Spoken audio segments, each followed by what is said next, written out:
sexual health. Why is it that sexually transmitted infections, or STIs, continue to be a problem among teens and young adults? It's not a question of whether teens are having sex. By 12th grade, 65% of high school students will have engaged in sexual intercourse, and 1 in 5 sexually active teens will have had 4 or more sexual partners. These numbers continue to rise after high school. Young people aged 15 to 24 represent only a quarter of the sexually active population, yet they carry almost half of all STIs out there. In fact, 1 in 2 sexually active teens and young adults will get an STI before they are 25, but only 12% of sexually active teens and young adults get tested, which means a person with an STI may not know that they are carrying an infection. STIs don't always show symptoms. It's possible to carry and spread an infection even if you feel completely healthy. So it's very important to get tested if you are sexually active, not only to prevent the spreading of these infections, but also because untreated STIs can add up to serious health problems like infertility, the inability to have a baby, or pelvic inflammatory disease, which could land you in the hospital.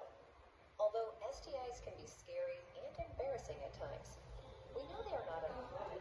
The good news is that they can usually be cured or treated. If you're having sex, protect yourself by using condoms and getting tested for STIs. If you feel uncomfortable talking with your doctor about your sexual health, keep in mind that your few moments of feeling uncomfortable are outweighed by the benefit of addressing a potential health problem early on. Don't hesitate to talk to your doctor about actions you can take to safeguard your sexual health.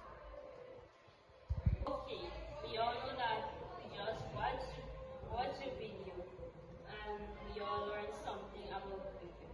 Can someone please tell me what is sexuality? Anyone? Okay, it seems like nobody don't know what is sexuality.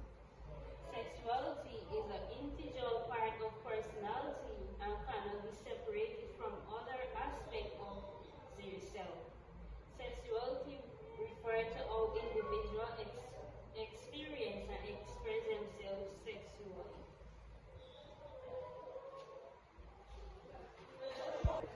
Therefore, are physical, emotional, psychological, as well as gender.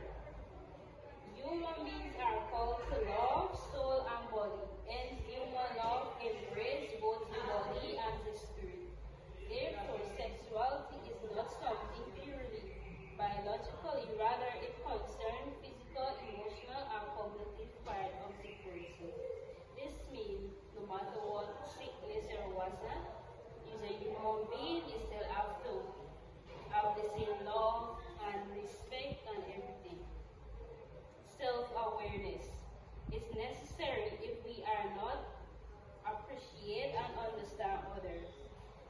There are some things about ourselves that we cannot change and some things that we can. There are many ways to show your feelings.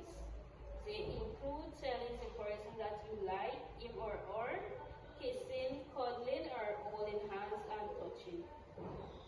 So basically it's telling you there are many ways you could show love to each other. We must learn to negotiate and to deal with positive and negative pressure in order to successfully relate to others.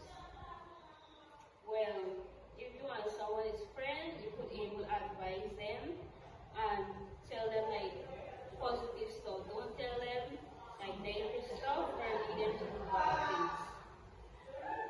Sexual health doesn't only refer to the absence of a disease or dysfunction. No. All human beings experience a range of sexual attitudes, feelings, and capabilities. No. In turn, these same feelings and attitudes dictate the way we relate to others and give them meaning to our sexual behavior. Social roles. Social roles and values are determined by family, religious beliefs, social and cultural norms, and our own personal experiences. The negative expression of sexuality may manifest in poor, productive health outcomes such as unplanned or early sexual behavior or activities,